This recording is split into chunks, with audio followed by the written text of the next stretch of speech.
Hey, welcome everyone to Wizards Pregame. We got Carter Dudley Jr. at Capital One Arena. Wilson Tarpe Jr. is another one of those double duty days. Yesterday, Cardell was at George Mason. I'm in College Park tonight. That's it. Cardell, the Washington Wizards. This is the last part of a 3-game homestand.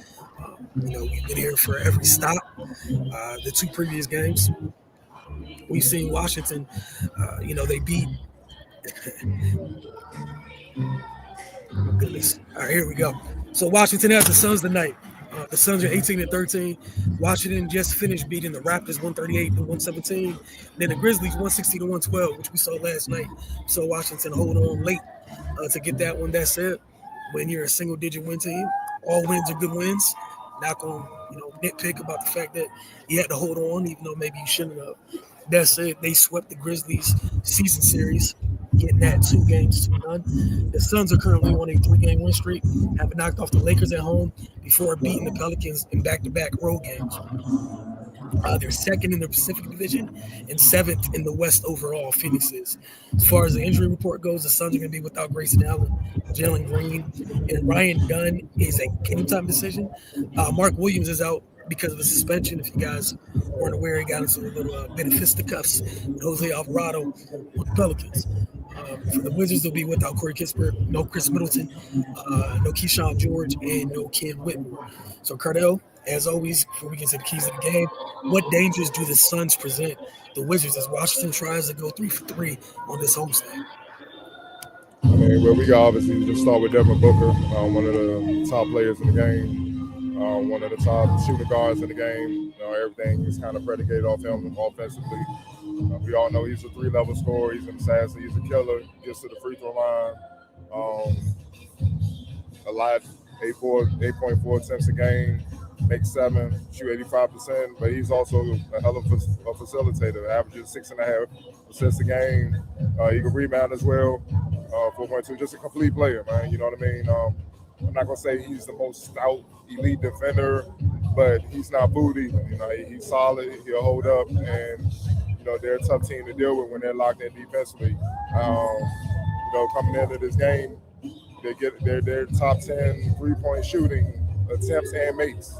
They're ranked 9th in both categories, and then they're 13th in 3-point shooting percentage at 36.2%. So you have to guard those guys. You have to get out on them, and it's not just Devin Booker. You look at the 3-point shooting from that team. Colin Gillespie, he's shooting 42%. Royce O'Neal shooting 42%. I know Grayson Allen's out. Dylan Brooks is more than capable of, getting the high and hitting threes and stuff like that. And we all know what he's going to bring with his antics. I'm going to get more on that later when I touch on the defense. But these guys are high-volume 3-point shooters, and they're efficient. So for the Wizards to keep the winning going, they're going to have to run these guys off the 3-point line. They're going to have to contest, and they're going to have to be aware of where these guys are at all times, man. Jamar Bouye, remember years ago, talked about how well he played at Portsmouth when I was down there scouting. He's a threat as well, man. You got to watch him. He's shooting 45% from deep. So when he gets in the game, it's no nights off. You have to guard the starters, you have to guard the reserves, man. And that's something the Wizards really have to be key on defensively, or it could be a long night. Also, offensive rebounds. I know that's a big blow for the Suns. No Mark Williams. So that should be an area where they should be able to, hold their own and rebound. Keep the Suns from getting extra possessions. Because what happens when you get extra possessions? Normally everybody's in the paint, kick it out for 3. Somebody's getting right over 3. I just talked about the 3-point accuracy of this team. It's going to be a long night if you're giving up offensive rebounds. If it's not a putback, they're kicking it out and they're going to burn. Then we go to the steals department. They're number 1 in steals in the league, 10.8 steals per game. And they have a number of high-quality defenders, people that you obviously want to think of, like a Dylan Brooks or something, and then some people you may not think of. Grayson Allen leads the team. I know he's not playing, but he leads the team 1.7 steals per game. But Jordan Goodwin, he former Wizard. Obviously he's going to be motivated like any player is to play their former team. He's second on the team at 1.5 steals per game. And as you see his grades in all aspects of defense, he's elite. And that's what I mean by players you might not think of as being an elite defender. He is. So he's going to give it to you on both ends of the floor, and specifically on the defensive end. So, the Washington Wizards guards and their wings, they got to be careful in all aspects. Probing, pushing the ball up ahead. When they drive, being secure with the ball, not being sloppy with the ball. Even when they're trying to shoot, getting in their shoot pocket, going through their motion, they got to be careful. They're sticking hand in there and stripping. You know what I mean? Even on pump fakes, when you up and against the basket, you pump fake, you bring it back down, they're digging down, slapping the ball away. They're handsy. Starting with Jordan Goodwin. College Gillespie is another one. You know what I mean? He's right behind Goodwin. He averages 1.4 steals per game. You see his grades in all aspects of defense. Yes, you might be able to pick on him a little bit with isolation defense, but he's tough. He's not going to back down. He's going to keep fighting. So that's not a big-time recipe for success, so to speak. But in all screen navigation again, he's a very handsy, annoying defender. And when you're trying to probe and get around screens, sideline screens and all that, you got to make the quick decisions. You got to make quick reads. You got to know what you're trying to do, or he's just going to get right back in the picture, or he's stripping you from behind and off to the races, man. And as you can see here, every aspect, getting in the passing lanes, being an off-ball defender, chasing guys as they trying to flare open for threes. Pickpocket rating. That's what deflections and steals. What I was talking about, up under the basket, pump faking, you're not paying attention, somebody come from down. He's great at that. He would definitely do that.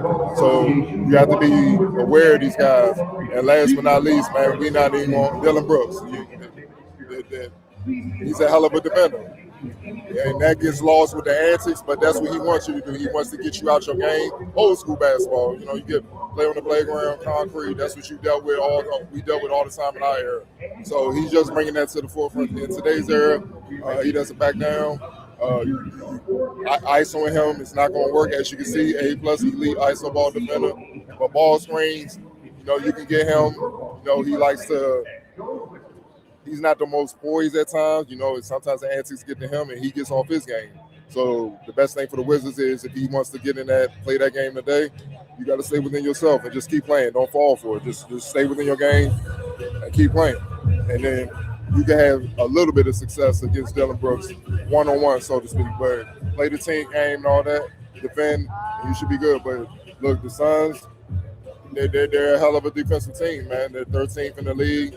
12th in the league in defensive rating, 114.5 for a reason. They got multiple on-ball defenders that complement what Devin Booker does.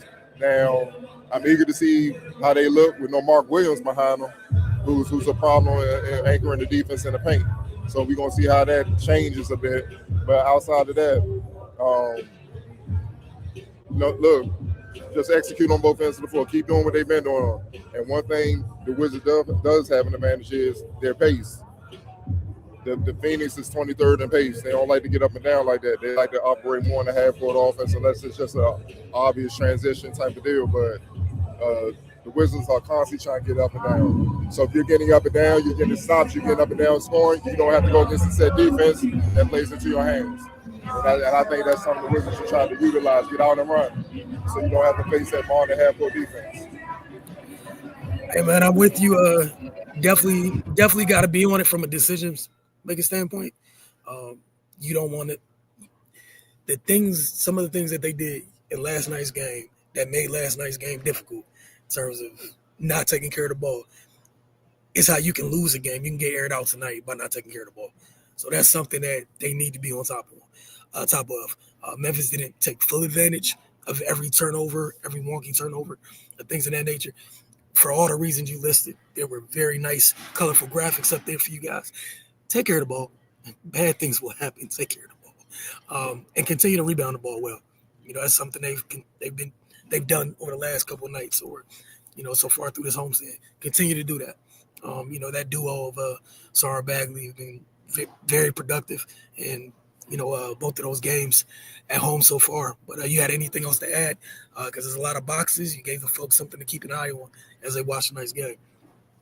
If not, then as always, remember what Cardell brought to the table. Keep that in mind as you watch the game, and we will check in with you guys afterwards on Wizards Outlook. See you guys then.